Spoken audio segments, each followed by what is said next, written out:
Welcome back to the channel, y'all. Today we're going to be making my top 3 favorite knight builds that everybody should be using in Final Fantasy Tactics. But first, let's go over the basics on how do you unlock the knight. Well, you need to go through the arduous task of reaching level 2 for Squire. It's a little bit of a grind, but I know you guys are up for it. So the general overview for the knight is these are high physical attack, high HP warriors that you want in the front line. They also have access to the best equipment in the game, and one of those things are knight swords, which are the best weapons in the game. Now with knight you get arts of war, and you get these rend abilities. So these are really good at destroying enemies' equipment, like their weapon and armor. But these rend speed, rend power, this is excellent for nuking an enemy's stats, mostly bosses. For our reaction ability, we have parry. Every weapon in the game has a parry stat, and the only way you have access to it is if you take parry here. This is an okay reaction, but it's going to fall off pretty quickly. Now for support abilities, you do have equipped heavy armor, and this can be useful for something like the monk, but something that is useful for every job is equipped shield. You give this to a spellcaster, your character is going to be really hard to hit. Other than that, you have equipped sword here, which not a lot of people talk about how good this is because you give this to Agrias or Cid, and they're allowed to use their unique knight sword abilities even while they're on other jobs leveling. Alright, so for our first build here, this is going to be very beginner friendly, and this is going to be the first build I would say you want up and running.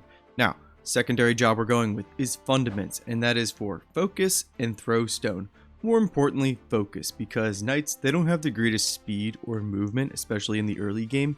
So while you're getting up to the front line, you're going to be building up your physical attack power. So when you do get there, you're going to be hitting like a truck. Throwstone, I mean, I can't count how many times I've actually taken out enemies with Throwstone, so this might be a decent pickup if you have some leftover JP. Next up is our reaction ability. And now, Auto Potion from Chemist is universally just like one of the best reaction abilities, but if you don't want to spend any time on Chemist leveling that up, Parry here, going to be completely fine. You're going to get a small bonus there. You can see that with no swords or no weapon, you have a 10% chance to evade physical attacks. But if we take something like the Rune Blade here, well, now we have 15% added on top of that. So this does help for, again, physical attacks. Not the best, but it is super cheap as far as JP is concerned. Next up is our support ability. We're going with Concentration, and this is from the Archer. This is important because we want to be making our way towards the ninja job. Archer, you're going to need that to unlock Thief. So in the early game, jump on to Archer, get around 400 JP, grab yourself Concentration. We're never going to miss any of our attacks when we get into in melee range because we're going to evade, or we're going to ignore everybody's evasion stat when it comes to physical hits. I would hate for you to be building up all this physical damage, get to the front line, and then all of a sudden you're just missing or somebody blocks your attack. That stinks. No, I don't want to deal with that. Concentration is the way to go for me. Our movement ability, we get this from Squire. We're picking up a bunch of things from Squire. This is a very basic kick for the knight. Again, this is for the early game. But while you're on Squire, you might as well pick up movement +1. Going to help out with our movement. It allows us to, for our accessory slot, if you want to double up on movement with battle boots, it's not a bad idea. But also you could take a cloak, which is going to help out our evasion even further, especially in the early game. So you got some options with that. But this is the first build. This is for chapter 1, and to kind of get a good baseline, because from here we're just going to get stronger and stronger. Now for our second build, and this is probably the one that you would want to get up and running around chapter 2, really early on still, but this would be our Paladin Knight. And that's because we're taking white magics as our secondary. So we're adding in that support utility role here. I wouldn't go further than Cure and Cura as far as the Cure abilities here. The tier 3 and tier 4 one, really not going to be using all that often. Raise, this is important. Re-raise it costs a lot of JP, but definitely worth it in the long run. Regen, I actually like using Regen more than Cure. And then something like Protect and Shell. These are just kind of staples to the white mage to help protect your allies. Most of these, again, you're going to be using these kind of like how we were using Focus before, where it's stuff we're doing while we're getting up to the front line. So that's why I actually like Regen, again, better than Cure, because you put Regen on, it's going to passively heal up your allies or yourself. Same with Protect and Shell, except where this is going to protect you against physical attacks. Shell is going to protect you against magical attacks. Obviously, Wall is the better version because it'll give you both at the same time, but Wall and re-raise, they're kind of like the highest tier of magics. I don't expect you to invest that much into white mage early on in like chapter 2. Not worth it in my opinion. Next up, we go with our reaction ability, and we are picking up reflexes from ninja. This is going to double our evasion stats, making us insanely hard to hit when we have a shield and a cloak. Even if you don't take a cloak, just having the shield, oof, super tanky. We're going to be dodging all the damage coming our way, or at least most of it. And we have such a high HP pool that even if we get hit, not going to be a big deal. Our support ability, concentration, we're going to keep that for the same reason as before. We're not going to be missing our melee attacks, because that would, again, that'd be bad.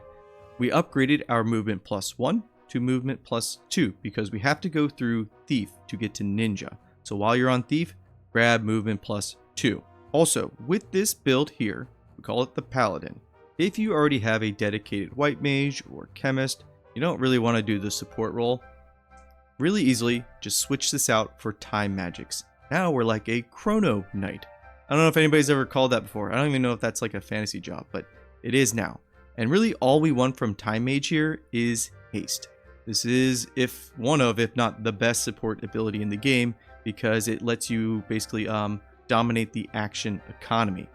So really simply, this is a lot actually simpler than white magic, because all you have to do is just haste yourself, haste your allies, get up into the front line, and do what you do best, which is attacking in melee range or nuking enemy stats. So Time Magics here, also a really good choice. A little bit of flexibility with this one, like I said. Either it's the Paladin or the Chrono Knight. And the last build for the Knight that I want to show is this build here, kind of call it the Lord build. Why do I call it that? Well, if any of you have ever played Tactics Ogre or Tactics Ogre Reborn, Denim, his ultimate job is or ultimate class is the Lord. And this is kind of like how I like to build him in that game. If you haven't played Tactics Ogre, do it. It's amazing. But here, we are all about building around dual wield. And this comes into play because of these Knight swords. So we can give ourselves Excalibur for permanent haste, and then we could give ourselves something like Chaos Blade for regen, and then it also has the ability to stone enemies when we hit them. But these two buffs alone make us extremely tanky and extremely deadly, because we have haste and we're going to be able to get up into the front line and into people's faces very quickly. Our movement ability, we're going with the ultimate movement ability, which is movement +3. Well, you could argue teleports also, but we'll leave that debate for another video. Our reaction ability, we're going with Soulbind. This is from Calculator.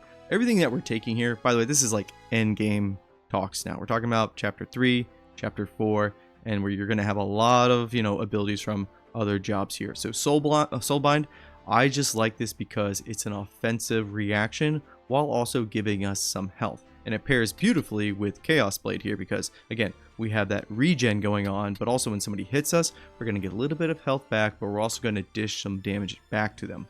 Now, our secondary job here, this one is really up in the air. I am taking Aim because it synergizes with dual wield here, because we'll charge up our melee attack, and then we'll attack twice, doing a lot of damage. You don't have to take Aim, though.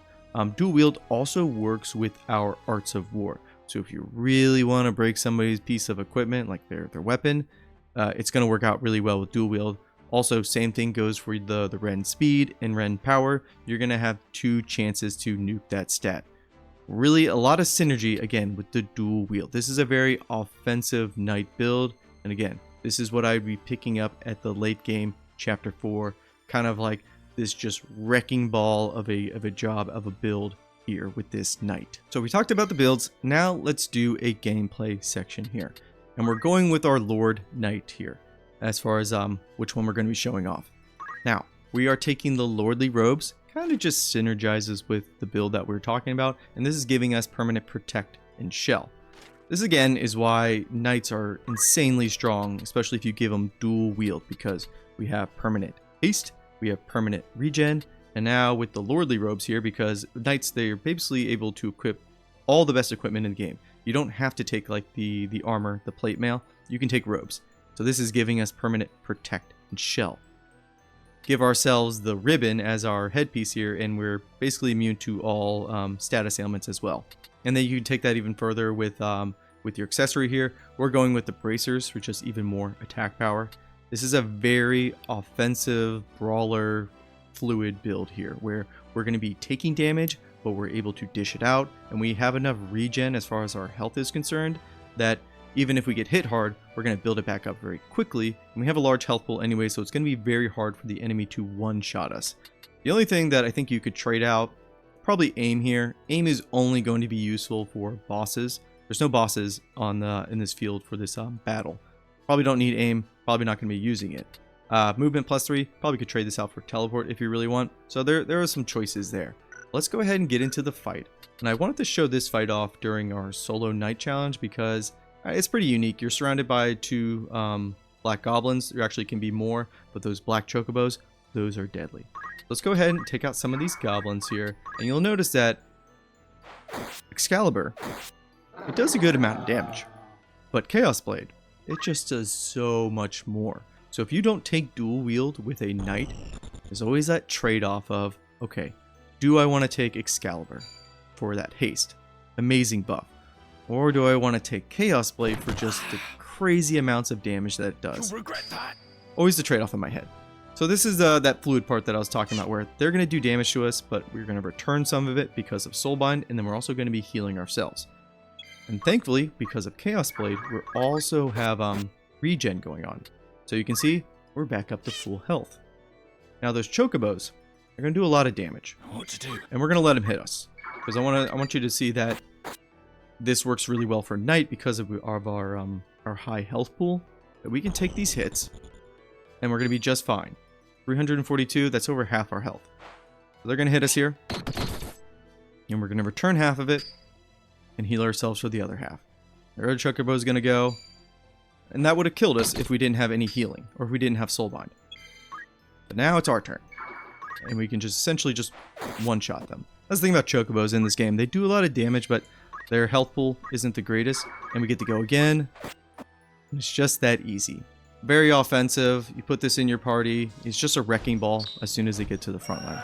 I love this knight setup here. And again, this is like the penultimate knight setup where you're gonna have the best gear in the game, give them the best weapons, and the rest is just history. Now, when it comes to the ultimate knight build, I think that would have to come from either Agrius or Sid because of the Holy Knight and Holy Swordsman. Their abilities with the knight swords, those are just amazing. But anyways, guys, that is the build. That is the video. Let me know how you like the knight job and how you like to build them out, because what I talked about here in this video is not the only way to build out a knight. There are countless other ways. These are just the 3 builds that I like to work with, kind of as a nice like building block of progression as far as power is concerned when you're going through the story. And we love knight on this channel. We love to highlight how good it is, but we do have some other jobs to talk about. So I will see you guys then. Peace and take care.